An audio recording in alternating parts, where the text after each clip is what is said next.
Coach, how's it feel to be added to the Coach of the Year watch list?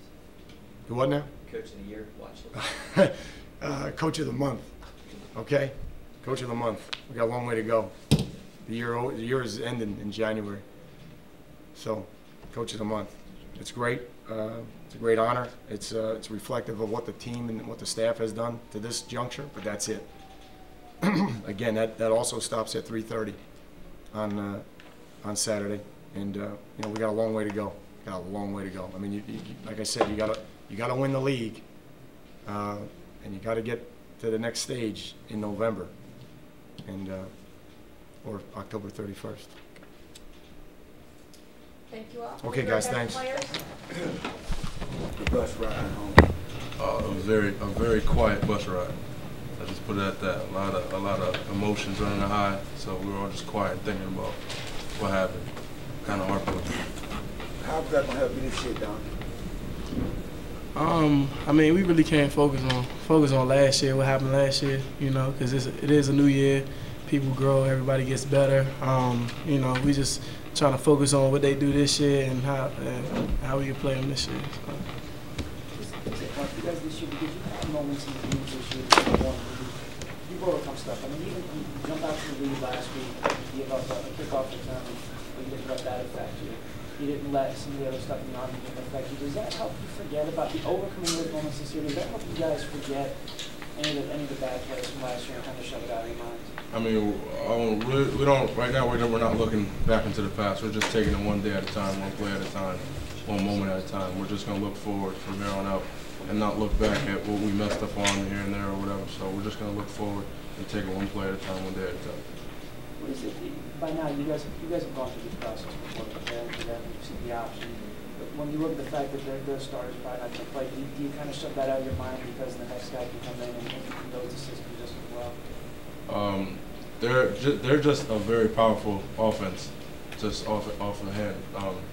No matter who plays, they're going to be a powerful threat. So we're just game planning just to play ball and just do what we're supposed to do.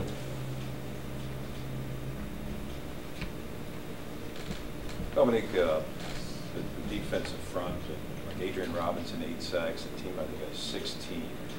Does that make your job easier, but does it affect your play in the secondary that you have such a great pass rush? It definitely takes pressure off you as a defensive back when you know your front seven can create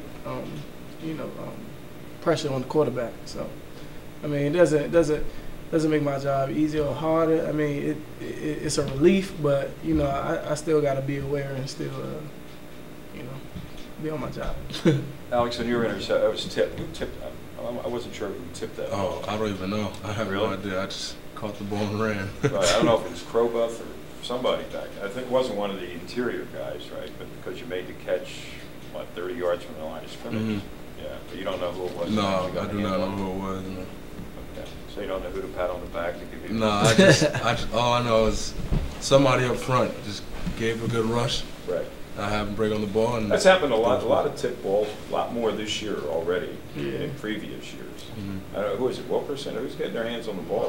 Yeah, Mom. Just the front, just the D line in general. general. I mean, they getting their hands up. They're doing a great job pressuring. So, you know, when you do that to a quarterback, it definitely they make errors. You know, they make errors. So, you know, we just got to catch the ones they throw us. Try to capitalize on Try to make the best of it. Yeah. You know, you got the wind knocked out of you the other night. That was the first time I've ever seen you down. Just a little cramp. Just a little cramp. Yeah. Nothing serious. I'm sorry, for one of you guys, they're coming off a week where they didn't throw a single pass.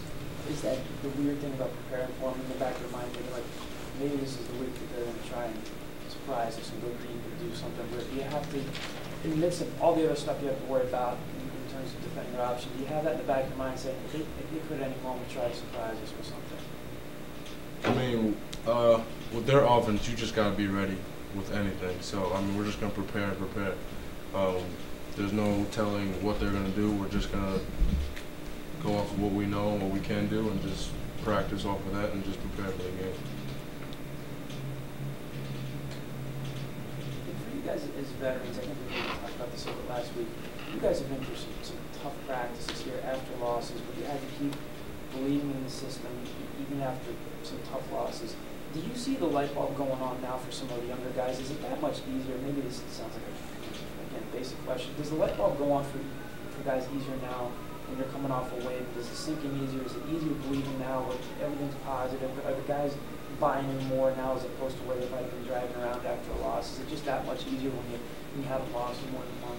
What do you think? I think you know, guys bought I think in it some is. more. I mean, it definitely helps. It builds confidence in everything we do. You know, it makes them feel like if we do this, if we stick to this process, then we're gonna win. There's no way, you know, we could lose if we do what we're supposed to do during the week and get the job done. So yeah, I'd say Yeah. in the process, there's more that we bring along with us during the process. You know, we just focus on the process, Yeah. not the product. Did you guys get a sense earlier in the week?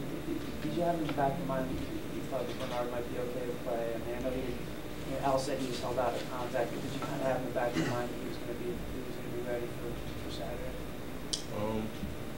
I wasn't really paying too much mind on the offensive side of the ball, so I can't really give you an answer for that one. Or even just anything that you saw during the week? I mean, Bernard's a tough kid, though. You know, when you talk to him, I talked to him all last week, asked him, "You all right? You okay? You okay?" You know, he was like, "Yeah, I'm all right." You know, just working through it, basically. You know, I mean, I didn't know if he was gonna go or not. I don't think anybody knew just yet, but you know, I'm glad he did. I'm glad he came out to play. He proved a lot to us. Yeah. You guys have won 5 straight games, and in years past, you guys may have gotten to that mark. How do you guys stay focused week in and week out at this point as the games, you know, get more serious later in the year? Just prepare and take it one day at a time. Just like I said, we're just focused on the process. We're just not going to try to change what we do. We're just going to have our meetings, have our walkthroughs, and just go from there and take it one play, 1 minute at a time. We're not going to look back at what we messed up on. Or if we do, we're going to fix that and just keep going forward. Any other questions? Thank you all. Please join us for lunch out in the lobby. Thank you.